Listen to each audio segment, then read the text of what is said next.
Good afternoon. Thanks for joining us across the fence. I'm Fran Stoddard. Our guest today has moved from the captaincy to the coaching staff.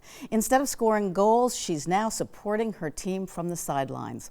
A year ago, Grace Giancola led the University of Vermont women's lacrosse team to its first ever American East Conference Championship.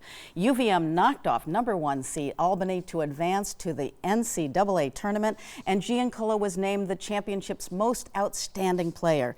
This year, she's an assistant coach, and today we'll learn about her transition from the playing field to the sideline. It's a great pleasure to welcome Grace Giancola.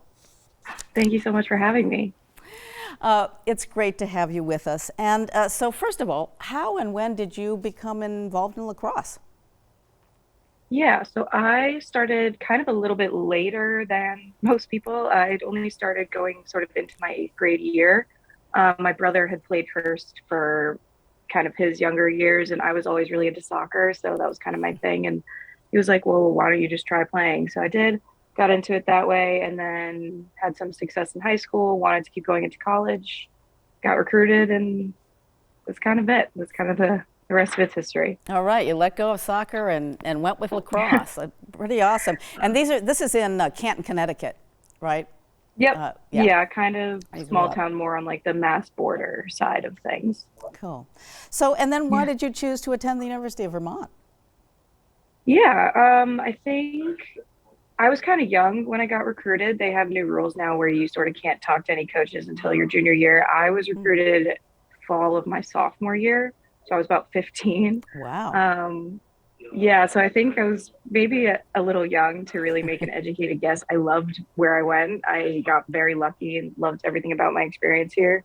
But I think I just was like, oh, New England, love staying in New England, home. And up here, it was just really beautiful. And at the time, the coach, I was recruited not by Sarah Dolan, but by the previous head coach. And I just really liked her, kind of got along with her and was like, I think I could fit well here. And they were kind of one of the first schools to sort of recruit me for Division I. So I just kind of always had a good feeling about this place. And so, yeah, I think I got super, super lucky. And coaches are important, clearly. We'll get to that in a minute. Yeah. So you earned a lot of accolades during your playing days at UVM. You were named the most outstanding player in last year's American East Championship. You also earned a spot on the all-conference team and on the all-conference second team the year before. Your playing days started by being named to the all-rookie team. You were also outstanding in the classroom, as evidenced by your spot on the academic honor roll in the academic year 21-22. How did these achievements shape you and your role on the team? Yeah, I don't know if the achievements so much had like an impact on who I was as a player. I think I just really wanted to win, and whichever sort of form that took, the accolades kind of just came with it. So yeah, I mean, the accolades are great, but I think overall I just was like, how are we going to win this championship? And just over the years, the program's grown so much from when I first showed up to where it is now and where I think it will go. So I think overall, the accolades are great, but I really was just kind of like, how are we going to win? And just kind of worked hard every day to make sure that that was going to happen. Right, and here you are. This is just an amazing catch, and then that's you in the headband and #9 again. Do you want to talk about what's going on in your mind? Just get the goal. Yeah, honestly, that was kind of it most of the time. Like, especially for this game, we started off the game down 5-0, so we were really chipping away. And I think sometimes, especially just after watching the game so much and just kind of with my experience, when you sort of see those lanes and those openings, that's your time to go. It's really time to get a goal here. So that was kind of my thought process going into that, or really like most of my goals. When those openings are there, we got to go, we got to score. So you got to see it, and you got to go for it. And you got to go. Really awesome. It's time to go. Yeah. Yeah, and make sure that that ball stays right in there. Oh, yep. So there are plenty of challenges that come with being a student athlete, and you were injured for 2 seasons and unable to play. Tell us a little bit about what happened and how you overcame the mental and physical challenges to once again play the game at the very highest level. Yeah, so I tore my ACL twice. My freshman year, about a month into being here, we had a scrimmage here and went down. That was the first one. Second one was in a captain's practice about to start my junior season. So in January of 2020, which then we know COVID came Yeah. shortly after. But yeah, I mean, I think that most of who I am now is a product of sort of fighting through those injuries. I was just always someone that wanted to play. I was always playing, doing everything that I could to be the best that I could for the team and for myself.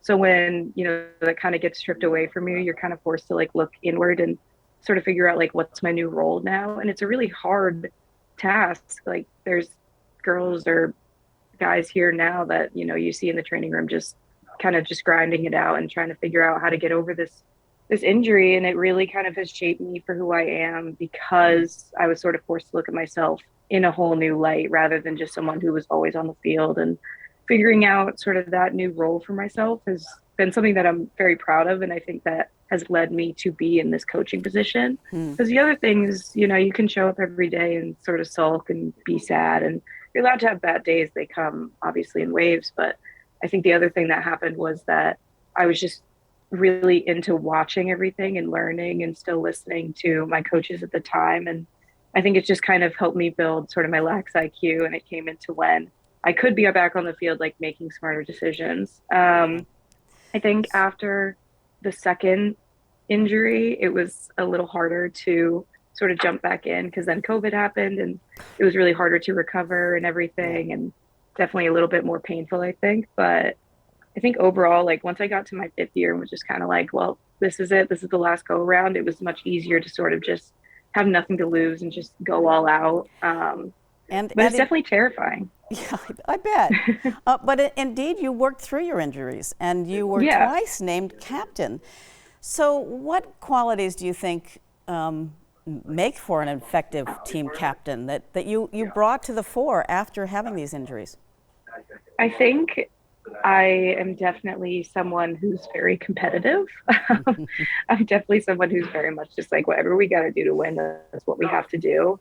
And I think also from sort of even after my injuries, I was someone that was like goals, goals, goals all the time, just always go. And I think that getting to the college level and then having to watch and also kind of just change up my style of play a little bit from where I was in high school and even sort of that first month that I got to play here. I had to be a little bit more reserved and kind of find like what worked out for me and worked for the team the best. So I think that with that kind of came a little bit of a calmness, offensively at least. And I think that was easy because I was sort of someone that I think people could like ask questions and look to, and also someone that was always willing to learn, I think. So I think that's probably maybe what made those leadership qualities a little bit more obvious. And when it came to being a captain, I think that I took that very seriously and with a lot of pride. So it was a great experience to be someone that everyone looked to, but also just great to like, I don't know, kind of wear that hat and sort of play accordingly. Right. Well, clearly you're a real leader on the field and off the field. And now as a coach, what qualities do you feel make for a good coach that you're bringing to the team?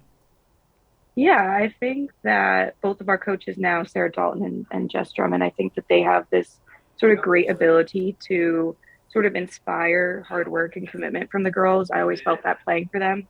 And I feel like my role now is to kind of do the same thing, but in a different way. I'm kind of the young, fun coach that was just their teammate. And I really love being that role because I think that sometimes being a student athlete is a little bit of an overwhelming life.